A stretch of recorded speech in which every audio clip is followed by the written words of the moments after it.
तो आगे भगवान कहते हैं, हे भारत, और हम सबको संबोधित कर रहे हैं साथ में, इस अनंत में सबको देखो। तो जो आश्चर्य होगा तुम्हें सबको देखने से, कुछ भी चीज देखने से तुम्हें ये नहीं लगेगा कि ये फालतू है, ये गलत है। कोई भी चीज गलत नहीं लगेगी। ना बाहर ट्रैफिक गलत लगेगा, ना हॉर्न इतने बज रहे हैं वो गलत लगेगा, सामने जो भी सीन आएगा अच्छा लगेगा। पर आज हमारी क्या हालत है, हमें हर चीज परेशान करती है, हमें हर रंग परेशान करते हैं, हमें ट्रैफिक परेशान करता है, हमें बरसात परेशान करती है। पर जब हम इस आश्चर्य से देखेंगे तो हमें ये बरसात, बादल, सूर्य, पृथ्वी, आसमान सब बहुत ही आश्चर्यजनक लगेंगे और हमें इन सब से कोई परेशानी नहीं होगी। ये क्यों ऐसा होगा? क्योंकि हमारे ज्ञान से हमारा भाव बदल जाएगा, देखने का तरीका बदल जाएगा। तो भगवान आगे बोलते हैं, इन आदित्यों को देखो, इन रुद्रों को देखो, इन अश्विनी कुमारों को देखो, और जो कभी ना देखी हुई चीजें हैं वो देखो और आश्चर्य करो इन सब का। क्यों ऐसा बोल रहे हैं? क्योंकि हम अपनी लाइफ में इतना बिजी है कि ये सब देखने का हमें टाइम ही नहीं है। हम अपने आप को एकदम भाग दौड़ में रखते हैं।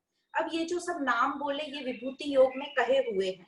और आगे भगवान बोलते हैं, हे गुडाकेश। गुडाकेश मतलब जो जिसने अपनी नींद पर, अपनी स्लीप पर पूरा कंट्रोल कर लिया, जो पूरा एकाग्रचित हो, जो अलर्ट हो, उसको बोलते हैं गुडाकेश। तो तुम जागृत हो और अपने आप को उन्नत करो। ये जो तुम्हें टाइम मिला है इस टाइम को यूज करो, अपने आप को चार्ज रिचार्ज करो। तो हमने बाहर के गैजेट्स तो बहुत अपने चार्ज करके रख लिए, पर अब बारी है हम अपने आप को चार्ज करें। और ये जो चांस मिला है ये बहुत मुश्किल से हमें चांस मिला है। तो श्री कृष्ण अर्जुन को बोल रहे हैं, इस टाइम को गवाओ मत, इसको अच्छे से यूज करो। और जो मेरे में स्थित चर और अचर, चर मतलब जो मूवेबल ऑब्जेक्ट्स हैं जो चल फिर सकते हैं, और अचर मतलब जो घूम फिर नहीं सकते, तो जैसे पेड़ पौधे हैं, इन सबको बोला, इन सबको देखो मेरे अंदर और इस समय को यूज करो, अपने आप को उन्नत करो। क्योंकि कल का हमें पता नहीं, कल हो ना हो, आज जो हमें मिला है हम उसे अच्छे से यूज करें। पर इन नेत्रों से तुम्हें ये सब नहीं दिखेगा। क्यों नहीं दिखेगा इन नेत्रों से?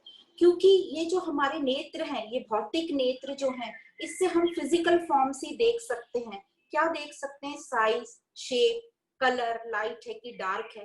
तो इनसे तू नहीं देख पाएगा। तुझे मैं दिव्य चक्षु प्रदान करता हूँ जिससे तू ये देख पाएगा। तो ये दिव्य चक्षु क्या है? तो ये दिव्य चक्षु जो है, हमारी जो बुद्धि है, तो श्री भगवान अर्जुन की जो बुद्धि है उसमें और कुशलता डाल रहे हैं। वो इतना डीपली उसको भाव से वर्णन कर रहे हैं कि उसकी बुद्धि में विवेक और वैराग्य जागृत हो जाए, और वह ये विवेक वैराग्य से अनुभव करने के लिए तैयार हो जाए जो भगवान के जो एक अंश में सब व्याप्त है। तो भगवान ने अपने आप को विराट नहीं किया है, सिर्फ अर्जुन को वो ताकत दी है, वो अनुभव करने की ताकत दी है। और उन्होंने सिर्फ अर्जुन को ये समायोजन करने की सहायता दी है ताकि वह ये विश्व रूप का अवलोकन कर पाए, कॉन्टेम्पलेशन कर पाए, मनन चिंतन कर ले अंदर जल्दी से और उसको कॉन्टेम्पलेट कर पाए, ताकि वो अनेक को एक में देख पाए। अनुभव करने की वो क्षमता दी है, और साथ ही इस अनुभव करने की क्षमता के साथ साथ एक विवेक बुद्धि तो चाहिए ही चाहिए। तो इसी प्रकार हम सब में भी जब ज्ञान से वो विवेक बुद्धि आ जाएगी, तभी हम दर्शन करने के सामर्थ्य को प्राप्त कर सकेंगे। उस देखने के लिए जो बोल रहे हैं दिव्य चक्षु जो दे रहे हैं, उसका मतलब है ये उसकी बौद्धिक क्षमता, बौद्धिक बुद्धि से वो ग्रहण करेगा और अनुभव करेगा जो भी बाहर दिख रहा है, जो भी बाहर श्री कृष्ण उसको दिखाना चाह रहे हैं, जो सत्य में है, जो सत्य वास्तविकता है। तो इसी को दिव्य चक्षु बोला गया है। तो यहाँ पर कई लोगों को बड़ा कंफ्यूजन होता है कि जब भगवान विराट रूप में आए तो और लोगों को भी दिखे होंगे, और को क्यों नहीं दिखे? तो यहाँ हमारा ये डाउट क्लियर होता है, भगवान ने अपने आप को चेंज नहीं किया, पर सिर्फ अर्जुन के मन में वो विवेक, वो अनुभव जागृत कर दिया ताकि वो अपने मन में पूरा पिक्चराइज कर सके, और इतने ठीक तरीके से पिक्चराइज करे कि उसको अपने आप में सेटिस्फेक्शन हो जाए।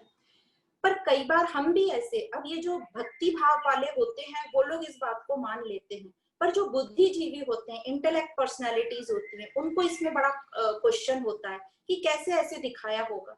तो इस सुंदर से एक एग्जाम्पल से हम बता सकते हैं, जैसे हम भी कई बार दृष्टांत बताते हैं तो आप लोग सब मन में विजुअलाइज कर लेते हैं उसको, तो उसी को और पक्का करा दिया अच्छे से, ताकि वो ठीक तरीके से विजुअलाइज कर सके जो भी भगवान दिखाना चाहते हैं।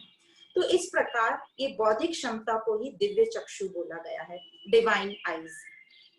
अब ये जो भौतिक चक्षु हैं, जो हमारे फिजिकल नेत्र हैं, ये क्या देखते हैं ज्यादा, ये एक तो फिजिकल सब चीजें देखते हैं, साथ में स्वार्थ की भावना इनको बहुत दिखाई देती है, क्योंकि हमारे मन में स्वार्थ भरा हुआ है।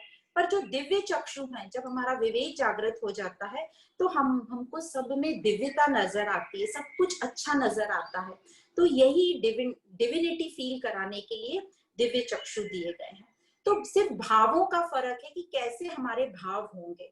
तो सिंपल हमारी भौतिक लाइफ में या लौकिक लाइफ में आप देखेंगे, हमारे मटेरियल वर्ल्ड में, तो आप देखेंगे अलग अलग लोगों के एक ही सिचुएशन को देखने के कैसे भाव होते हैं।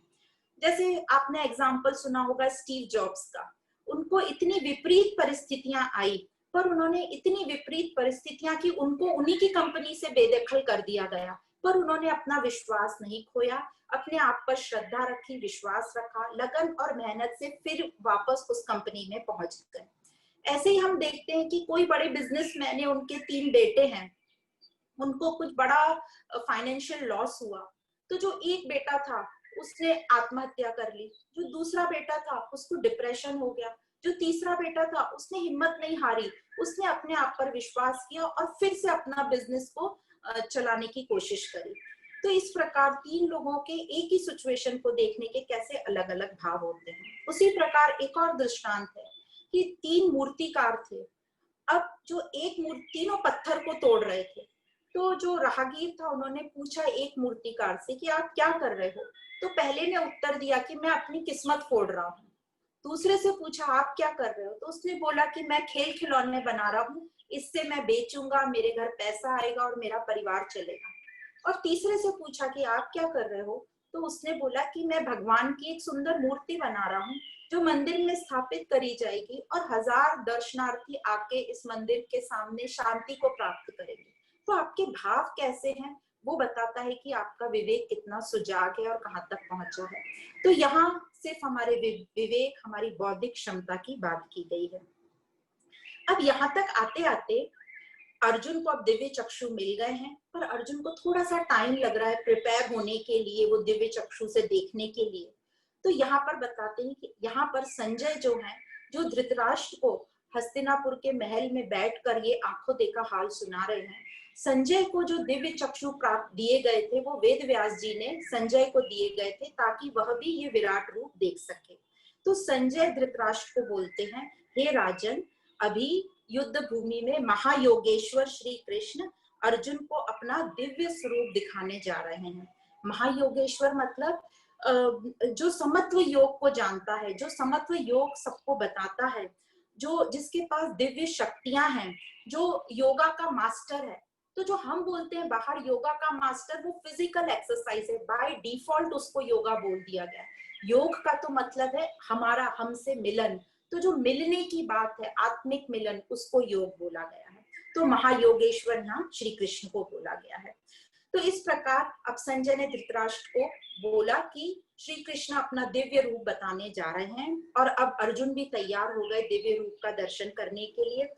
तो यहाँ हमें ये बताया जा रहा है कि अभी तक तो हम बाहरी दुनिया से, बाहरी टेक्नोलॉजी से बहुत कनेक्ट हो गए थे, पर अब बारी है हमारी हमसे कनेक्ट होने की, अपने आप से कनेक्ट होने की, जिसको हम बोलते हैं अध्यात्म। तो इसी प्रकार ये अध्यात्म हमको तैयार करता है, हमारे मन बुद्धि को शुद्ध करता है, ताकि हम थोड़ा भी कहीं नेगेटिव हो जाए तो जल्दी से उसको कैच करके हमको फिर से पॉजिटिविटी में ले आए और हमें एकत्व भाव, समत्व भाव में लाता है। तो अब अर्जुन देखते हैं, क्या देखते हैं अर्जुन?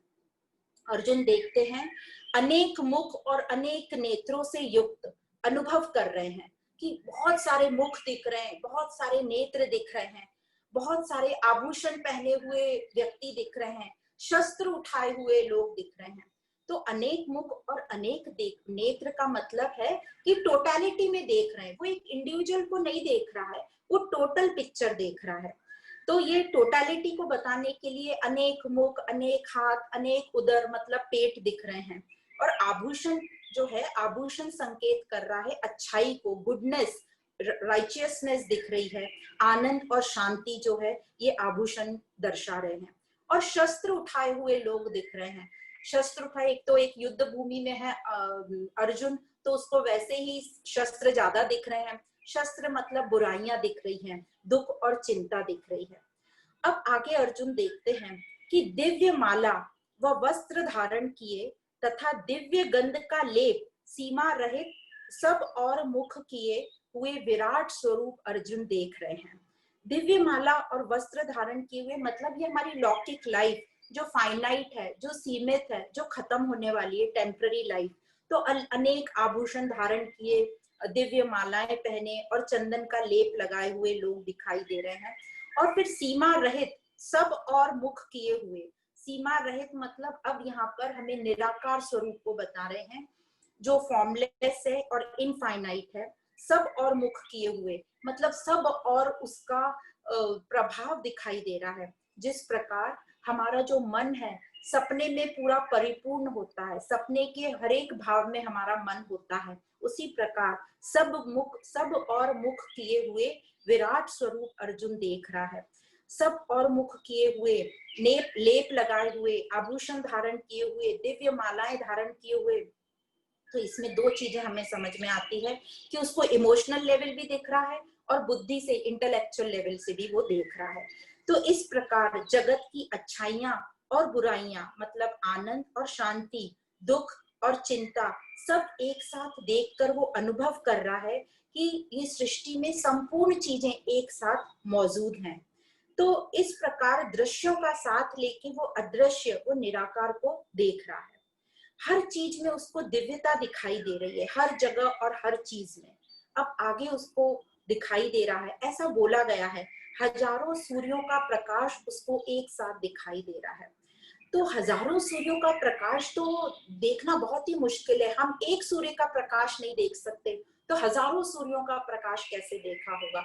तो इसको कहा जाता है कि क्योंकि ये कविता फॉर्म में बोला गया है, पोएटिक लैंग्वेज में बोला गया है, तो कविता के माध्यम से इसको समझाया जा रहा है। हजारों सूर्यों का प्रकाश का मतलब है इतनी विशालता दिखाई जा रही है, इतनी रोचकता और इतना आकर्षण, इतना चार्मिंग एटीट्यूड दिखाया जा रहा है कि हजारों सूर्यों का प्रकाश भी उसमें समाहित नहीं हो रहा। तो अर्जुन संपूर्ण जगत की विविधता को एक साथ देख रहा है, एक साथ एक स्थान पर देख रहा है, अनेकता को एक में देख रहा है। तो ऐसा दृश्य देख पाना किसी के भी इंद्रियों के बस की बात नहीं है।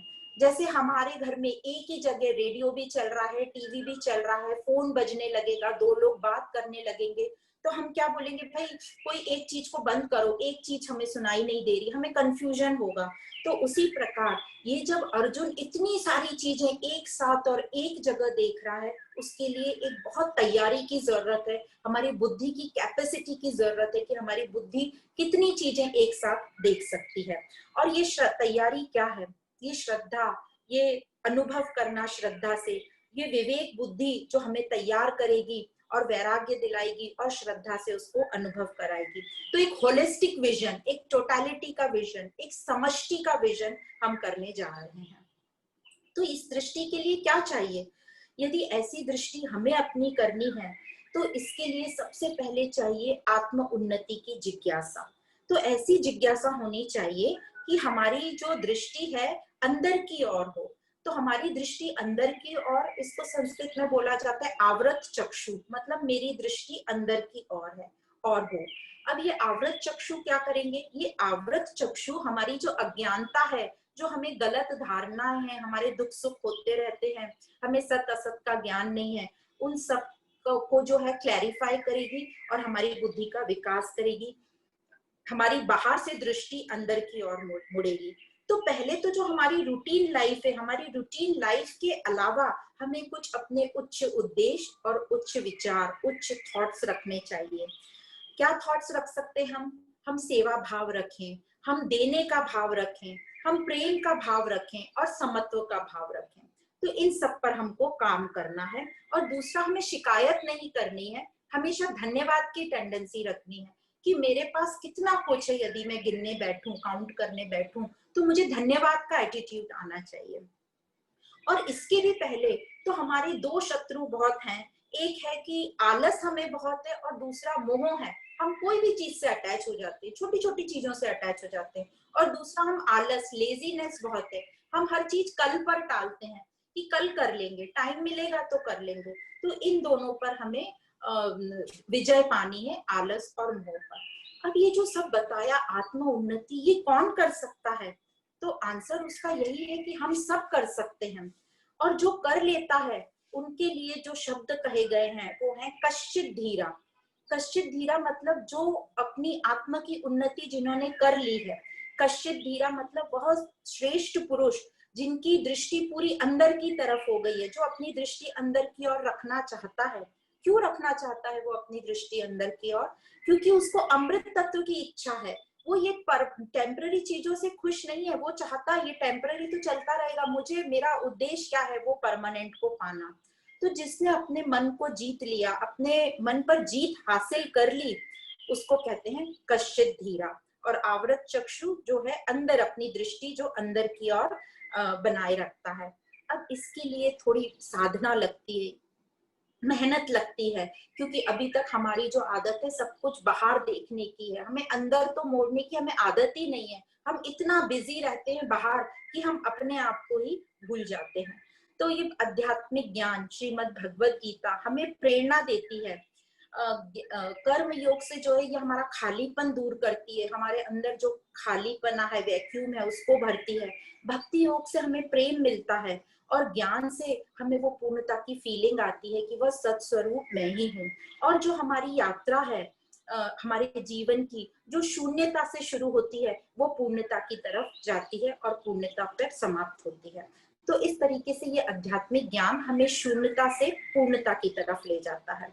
और ये आवृत चक्षु होने के कारण हम अपने आप को नित्य, शुद्ध, मुक्त और बुद्ध पाते हैं। मतलब हर चीज से मैं फ्री हूँ, स्वतंत्र हूँ, और मुझे पता चलता है कि मैं नित्य हूँ। और एग्जाम्पल यहाँ दिए जाते हैं, जैसे ध्रुव का एग्जाम्पल है, प्रहलाद का एग्जाम्पल है, मीराबाई, हनुमान जी। और उपनिषदों में एग्जाम्पल आते हैं, कठोपनिषद में एग्जाम्पल आता है नचिकेत का, जिन्होंने यमराज को अपना गुरु बनाया। चांडोक्य उपनिषद में एग्जाम्पल आता है श्वेत केतु का, जिनके पिताजी उनके गुरु थे। तो इस प्रकार हम देखते हैं कि ज्ञान जब हमारे अंदर आ जाता है तो हमें अपने प्रेरणा के स्रोत बनते हैं, हम खुद ही को इंस्पायर करते हैं, क्योंकि हमारे अंदर वो एनर्जी आ जाती है, वो इंथुजियाज्म आ जाता है, देने की भावना आ जाती है। हम खुद ही अपनी सेल्फ चार्ज बैटरी बन जाते हैं। तो हमें परमानेंट और टेम्पररी का क्योंकि ज्ञान हो जाता है, स्पष्टता आ जाती है कि क्या कर्तव्य है, क्या नहीं करना चाहिए। और हमारी जो व्यर्थ की आशाएं वो खत्म हो जाती हैं, और हम अनेकता में एकता को देख पाते हैं, और हमारी आध्यात्मिक उन्नति होती है। हम एक विशाल व्यक्ति के अधिकारी होते हैं, विशाल व्यक्ति के धरोहर होते हैं।